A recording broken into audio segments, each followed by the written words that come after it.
Let's move on to a game that you're both excited about, and so am I. Palworld. Palworld is officially coming to Xbox. We already knew that, but it will be launching in Game Pass day 1, January 19th. The game at 12 o'clock midnight PST. The game will be out for us to play. Crash. Yeah. I have a question. I'm excited, but I have a question.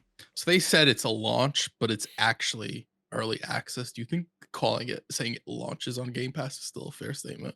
Still, yeah, well, it launches though. Okay.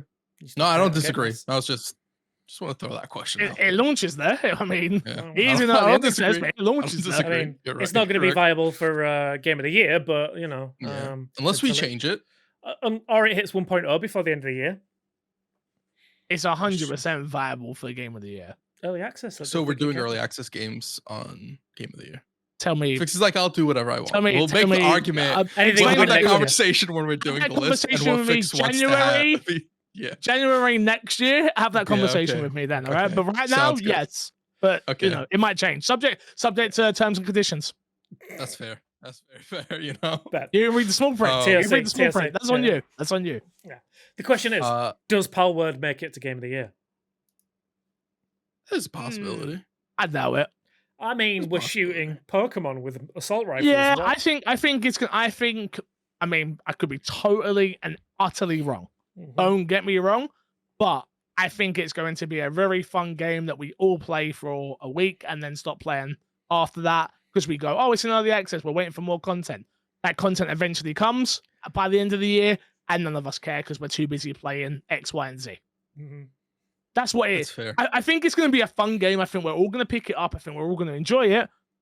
But I do think I do think it's gonna be one of those types. It reminds me very much of what's that game I made you play, Crash? The Pokemon one that I ended up only playing like once with you. Temtem. Temtem. Yeah. It reminds me very much of like a Temtem. It comes out, we're excited, people are playing it, we're enjoying it, but it doesn't hold us, and then it finally comes out and we're all like, who cares? Yeah, it's going to be one of those where early access is both going to be like a really big boon to the game. You're going to get a bunch of eyes on it, player feedback and all that stuff. But when it comes to the game, when it actually releases and being in conversation for that year that it releases, it's just going to kind of be absent everywhere. Because Temtem's release, unless it's amazing.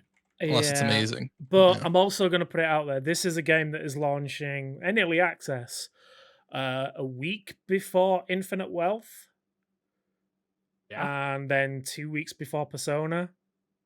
The type of people who play this game, I don't think you're gonna have too much overlap. I disagree. Actually, I disagree. Yeah, especially I disagree. Maybe not Persona, but Infinite Wealth. I can see having some like.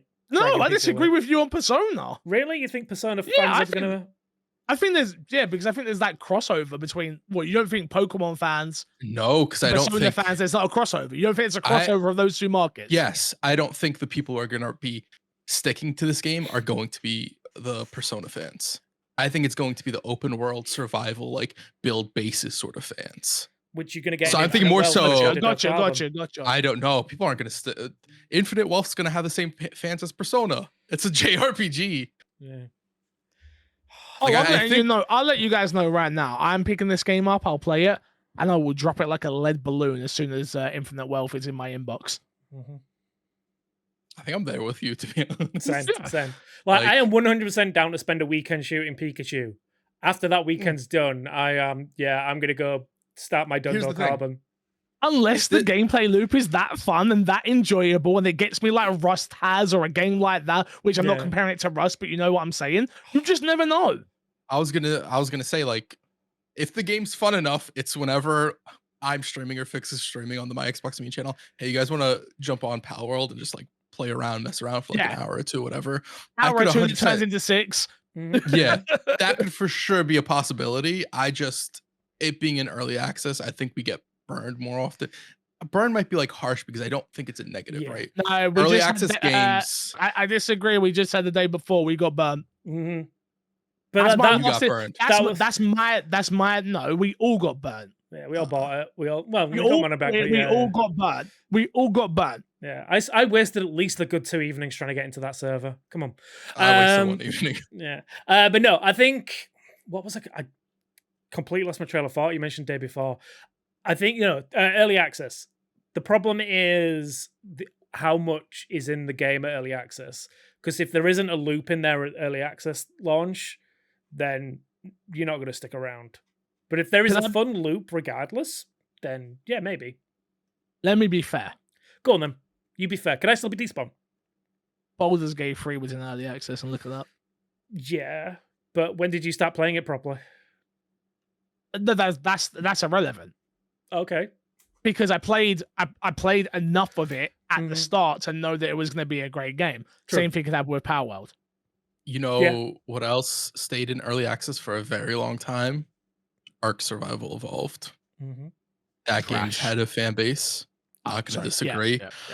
Rust, I'm pretty sure, was in early access for quite a while. A lot of games that fit. 7 Days to Die is still in early access. I think it's in alpha.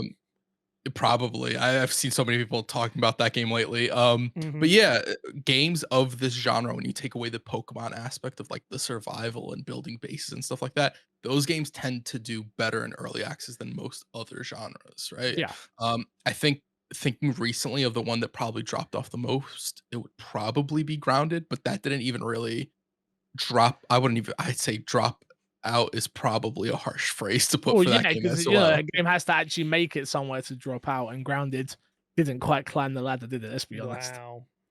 They're gonna go, oh, it did 1 million. I know what's gonna happen. The comments are gonna be after me. Oh, it did 1 million players, or it did this, it did that. Trust me. How much would it for somebody without Game Plus, it would have been in trouble. But for somebody who was excited about that game, and again, I love survival games. I love those type of worlds. It just didn't have the smoke. It didn't have it. I will 100% disagree because that's one of my favorite games of all time. I know. Wait, stop. All time. I mean, how top like 5. Not top 5. No, God no. You're making. Oh, get the fuck out of Is here! it top then. 10? Yeah, I'd say it's top 10. The amount of time I put into that game, I love it. You know what? We'll table this. We're gonna have a discussion about top 10 games at some point, and I want to see this because I'm gonna force it on your list. To do this. Yeah, my Xbox and me extra. My Xbox and me extra, motherfucker. Let's have the conversation.